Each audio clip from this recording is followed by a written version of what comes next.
আসসালামু আলাইকুম। রমজান মোবারক। আশা করি আপনারা সবাই ভালো আছেন। আসলে আমিও ভালো আছি। রোজার আজকে খুব সুন্দর ভালো কাটলো। আপনাদেরকে সবাইকে আমার রমজান মোবারক পক্ষ থেকে সবাইকে শুভ কামনা জানাই আমার পক্ষ থেকে। যে যেখানেই আছেন সবাই রোজা করবেন।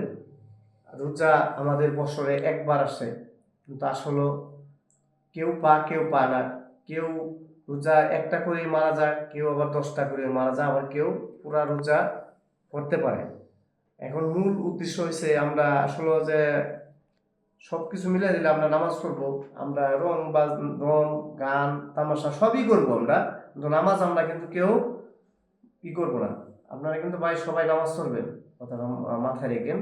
আর দ্বিতীয়ত হয়েছে আসলে যে বাজারের যে অবস্থা হয়েছে, যে পরিস্থিতি, এই পরিস্থিতি তো বাজারের লেবুর হালি হয়েছে 100 টাকা হালি। মানুষ শরবত খাবো কিভাবে? এত যদি লেবুর হালি দাম থাকে, বলেন আপনারাই বলেন। বেগুন হয়েছে 100 টাকা কেজি, মানুষ খাবো কি? সব জিনিসেরই আজকে মাছের বাজারে ঢুকছিলাম, মাছের এত দাম। সামান্য একটা পাঙ্কাশ মাছ 250 টাকা কেজি। পাঙ্কাশ মাছ কয়জনে খাওয়াই? আপনি আমি খাই গরিব বিদায়, কিন্তু আসলে বড় লোকেরা কিন্তু পাঙ্কাশ খায় না ভাই। এই পাঙ্কাশ মাছের দাম যদি 250 টাকা হয়, তাহলে অন্য অন্য মাছের দাম কি হয়েছে? নলা মাছ 240 টাকা কেজি। এই মাছ খায় মানুষ, কিন্তু আমরা গরিব, আমরা নিয়ে খাই, কি কোনো দাম হয়ে গেছে বেশি। মূল উদ্দেশ্য সবকিছু মিলেছিল যে এত দাম হয়েছে জিনিসের, আসলে মানুষ চলা খুবই কষ্ট হইতেছে। মানুষ রোজা সারাদিন রোজা করে ইফতারি করবো, সামান্য বুট 20 টাকার বুট মনে হয় না 10 টাকার বুট দিছে। এই অল্প কয়টা বুট ইফতারির জন্য 20 টাকার বুট আনছি, মনে করেন যে অল্প কয়টা বুট দিছে। এই যে এই কয়টা বুট 20 টাকা দেয়া। রোজা না হইলে তাহলে আমার মতো না মানুষ ওখানে কিন্তু খেপে যাবে। আসলে রোজা দেখে কেউ কিছু করতো না, সবাই নীরব।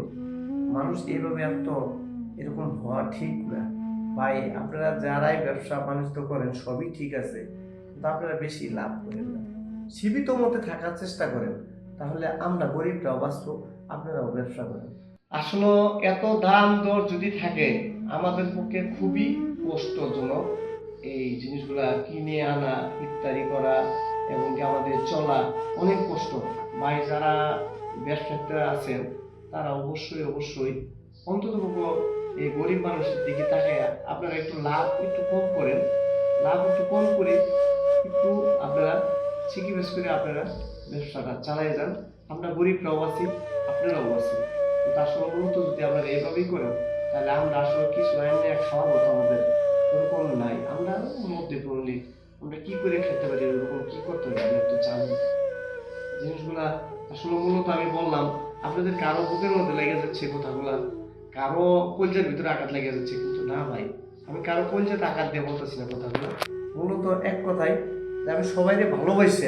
আমার এই জিনিসটা আমার পক্ষ থেকে আমি বললাম, ব্যবসাতে ভাইয়েরা আপনারা অবশ্যই আপনারা একটু দয়া করেন, গরিব মানুষের জন্য অন্তত লাভ করেন। আপনারা সমস্যা নাই, কিন্তু এরকম ভাবে বেশি বিপরীত লাভ করেন না। একটা সামান্য লেবুর দাম যদি 100 টাকা হালি হয়, সারাদিন পরে রোজা থেকে সে অন্তত চায় যে আমি লেবু দিয়া লবণ দিয়ে একটু শরবত বানায় খাই, এই জিনিসটা চায়। কিন্তু মূলত সেখানে যায় যদি সে সারাদিন পরে লেবুর একটু শরবত লবণ দিয়ে যদি সে যদি না খেতে পারে, তাহলে সে রোজা করে সারাদিন শেষে তার ভিতরে কিচ্ছু থাকে না, কোনো এনার্জি থাকে না। আপনারা জানেন, বুঝেন।